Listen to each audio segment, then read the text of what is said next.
gente vai dar continuidade ao conteúdo do 9º ano. E o assunto é Geografia do Consumo.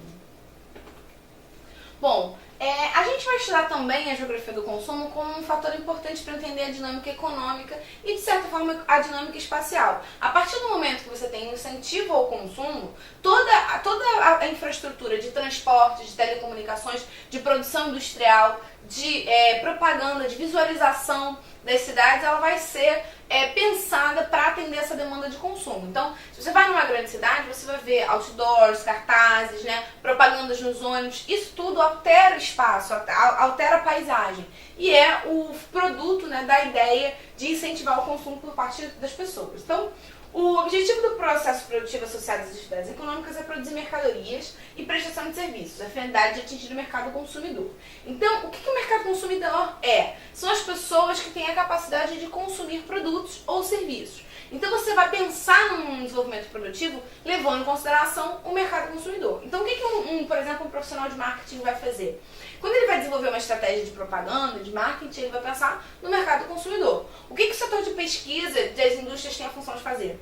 De descobrir o que o mercado consumidor precisa, o que ele quer. Então, por exemplo, se você é dono de uma fábrica de frangos e você produz frango para dona de casa, seu público-alvo seriam donas de casa. Então, você vai pensar num nicho de mercado, o que essas pessoas usam, o que elas querem, quais as vantagens que você precisa colocar para aquele produto. Ele vai observar, por exemplo, que as mulheres agora trabalham e estão em casa, então elas acumulam função, elas não têm mais condições de ficar limpando um frango, depenando um frango. Isso já não entra mais na lógica da vida da mulher, que existe um número muito grande de pessoas que vai consumir esse produto, que não são donas de casa, mas que são trabalhadoras, pessoas solteiras, homens solteiros, que precisam de praticidade. Então ele vai desenvolver uma linha de produto que se adapte a isso. O frango já vem pronto, já vem temperado, já vem congelado, já vem cortado. Você facilita esse produto. A mesma coisa você vai fazer com uma série de questões. Então você vai pensar nas roupas, você vai desenvolver uma estratégia para adaptar aquele serviço ou aquele setor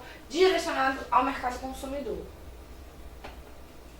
Tá. O conjunto de pessoas que compram mercadorias e usufruem das prestações de serviços são denominados consumidores, né? Que é esse público que consome.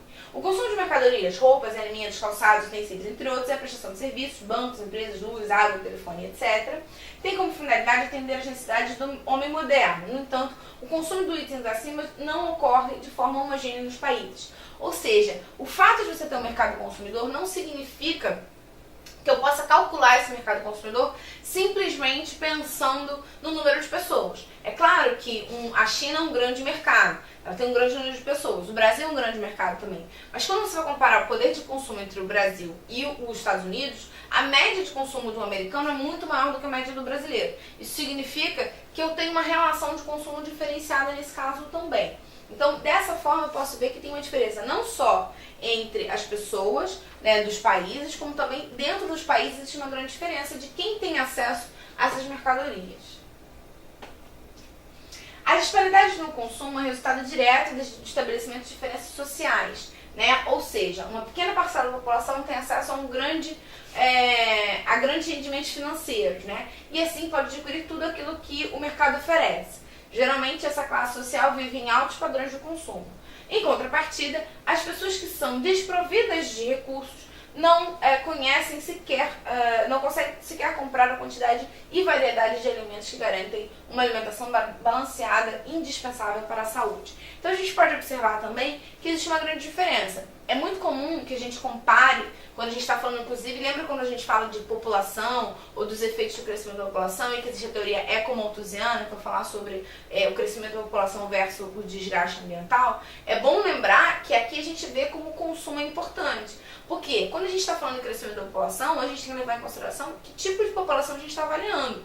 A classe média americana consome muito mais do que talvez a classe baixa americana consome mais do que a classe média brasileira. Então você tem uma diferença de consumo pensando nos países. E quando a gente vai pegar no Brasil, por exemplo, a nossa classe alta, a nossa elite, tem uma grande capacidade de consumo. Enquanto que a população de baixa renda, que é a maior parte da população, não tem. Então existe uma grande variedade também proporcional quando a gente olha essa questão do consumo. Aqui dá pra gente ver mais ou menos isso. Então esse aqui é o consumo em 2012 e a divisão de classe. Então aqui, ó, a classe A, que é esse verde aqui mais escuro, ela é uma pequena parcela ela é 2,6%.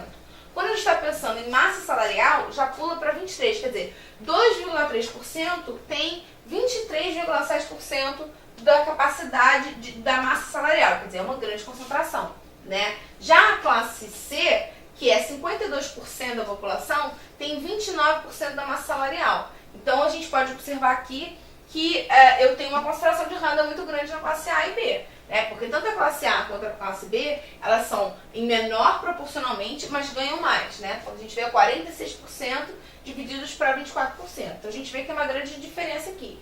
E quando a gente vai pensar no consumo, isso fica maior, isso dá para ver mais claramente.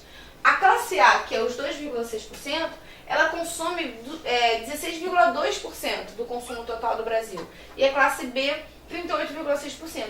Isso mostra que, no valor total de consumo, essa classe aqui consegue consumir muito mais do que a classe B. Então tem uma grande variedade de capacidade de consumo. Significa que no Brasil o consumo não é democrático. Ele é muito padronizado pensando nessas características. Bom, eu espero que tenha ficado claro. Tchau!